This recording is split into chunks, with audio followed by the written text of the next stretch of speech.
want to get healed from the wounds of rejection and stop that cycle in your life, you are going to have to forgive the ones who rejected you.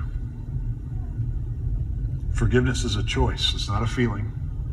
If you wait till you feel like forgiving, well, just don't hold your breath. Forgiveness is a choice. I hear people pray about forgiveness like this. Lord, would you just help me to forgive so-and-so? No, he won't. Is that hard? He won't choose for you. He gave you a chooser. God has a will, and he gave you a will. So his will is for you to have a will, and he wants you to exercise your will. That's what makes you a human being. If he were to make a puppet out of you, you would cease to be human. Woo! So you must choose. Thank you, Jesus. Now, there is a part that only he can do. See, there's a part he won't do for you. That's the choosing. Lord, today I choose to forgive. That's the part he will not do for you. But the second part is the part only he can do. He can really heal the wound. He can free you from that pain.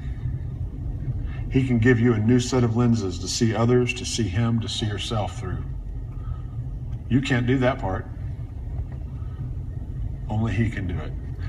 But here's what I see time and time and time again. When we choose to forgive, and one way I've been thinking about forgiveness recently is if you wound me, you really wrong me. Let's say for tonight's sake that you reject me and you reject me in a way that's really wrong. It hurts me. If I carry unforgiveness in my heart toward you, here's another way to explain that. I'm holding you responsible for my pain. And at the same time, the reverse of that is true. I'm holding myself responsible for your wrong. You did something wrong, and I'm going to hold that against you. I feel pain, and I'm going to hold you responsible for that.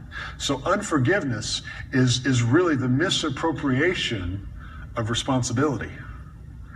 You do something wrong to me, and I hold myself responsible for your wrong, and I hold you responsible for my pain. That is unforgiveness. Forgiveness reverses that. It says, you know what? Here's what I'm choosing today. Your wrong is your own. It's not mine. I'm releasing you. Your wrong is not my problem. It's your problem. You can only receive grace for it if it's your problem. And my pain is my own. I'm not going to hold you responsible for that. And what that does is it positions both of us to receive grace for our problem. God won't give you grace for somebody else's problem. It's got to be your problem. And when you've been wounded and rejected, your pain is your problem. And God will give you grace when you own it and don't hold it against somebody else. And as long as you're holding yourself in the position of judge and jury responsible for justice, where you're responsible for their wrong and for making that right, you're removing yourself from the grace of God. So the simple statement, the decision of the will that says, Lord, today I choose. My pain is my own. That's a hard one, isn't it? Our whole culture is a victim culture. Our culture is deeply entrenched in the belief system that my pain is somebody else's responsibility. Mm-hmm.